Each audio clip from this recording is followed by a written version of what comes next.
This is a quick flipped lesson, a video I developed just to give you some insight into a discussion we're going to have um, about Common Core state standards and why you need to know really two grade levels instead of just one. As you can see from this math Common Core state standard summary, the extent and amount increases as we approach high school. This is a K through ninth slide. Look at what they have to do, even in fifth grade. They've got to be fluent with fractions. Fluent with fractions. I can't even say fluent with fractions. They have to know positive and negative numbers. Somewhere along here, they have to know all the different measurements, weights, and distance. I still have problems with quarts and pints. And eighth grade, they have to know the I can't even say the word. So the important thing here to note is how much that they have to know and what is included in these early ages. In English language arts, as you'll see here, it's just an amazing amount of information that students really need to know. And in fact, it's too much for me to even include in this slide. And as you'll see when we meet and discuss this, there's actually 2 pages of English language arts, and it's simply because it also includes in it science, history, their reading history that's included in the K through 6th and 7th grade curriculum. But look at some of the things you have to do. In 6th grade, cite textual evidence to support an analysis as well as inferences from the text. Holy Moses. Can our 9th graders do that, or our 10th graders? 8th grade, cite the textual evidence that most strongly supports an analysis of what the text says. So we're preparing them for deeper thought process, more involved literature reading, and biggest of all, comprehension. Science, like I said, social study, history, technology are included, are embedded in the curriculum. But perhaps what's not included in the curriculum is this idea of human sexuality and the sexuality development of a child. As it goes through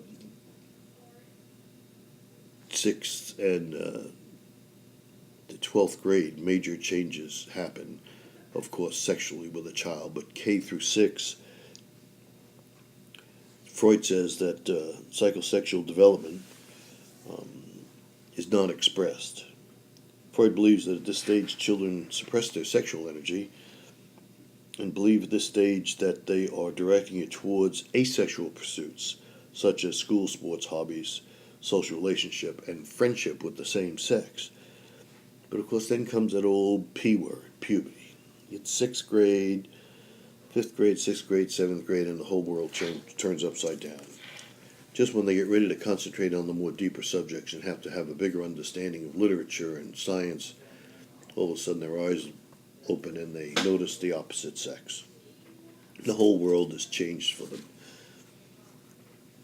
And oftentimes this change, of course, comes at the expense of school, hobbies, homework, and everything else. So this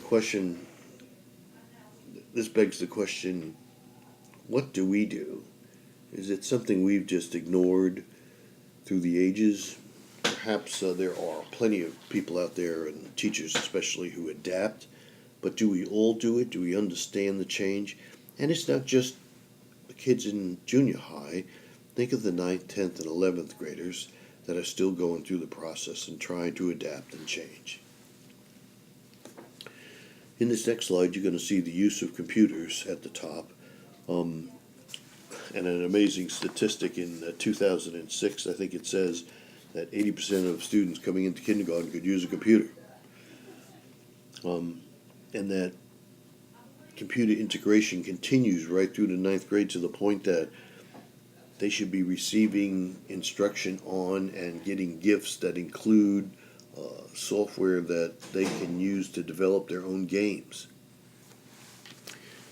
Technology is so embedded in our future that, once again, by the time they get to high school, most of these kids start to go backwards.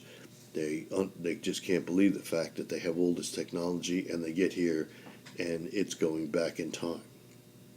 When it comes to arts, music, and sports, Once again, kids are so involved in it. They love it. They are beginning with soccer, do gymnastics, tap dance. By third grade, they're involved in writing music and yoga. All these things are motivation to them to be in school and have a good time until, once again, they get to about seventh grade. Puberty has happened, and something else has happened. They realize that failure is not an option. When, in second, third, fourth grade, they could hit the ball and run to the wrong base, it was a funny thing. And now it becomes complete humiliation. So by seventh grade, 70% of children who ever played an instrument or were involved in sports drop out of the activity. So, what motivational practices can we use to help students stay focused? We already understand that sexual immaturity in the early grades help them stay focused, but can we do in the later life when students start to figure out what school is all about? What kind of technique can we use to reduce the academic pressures of school and help them to focus again on their on learning, on instruction? There's a couple things you have to keep in mind when you think about what can be done motivationally when it comes to students. And the first thing is, will I be successful from the student's point of view, and what's in it for me? How can we weave those two thoughts through our lessons? Thanks.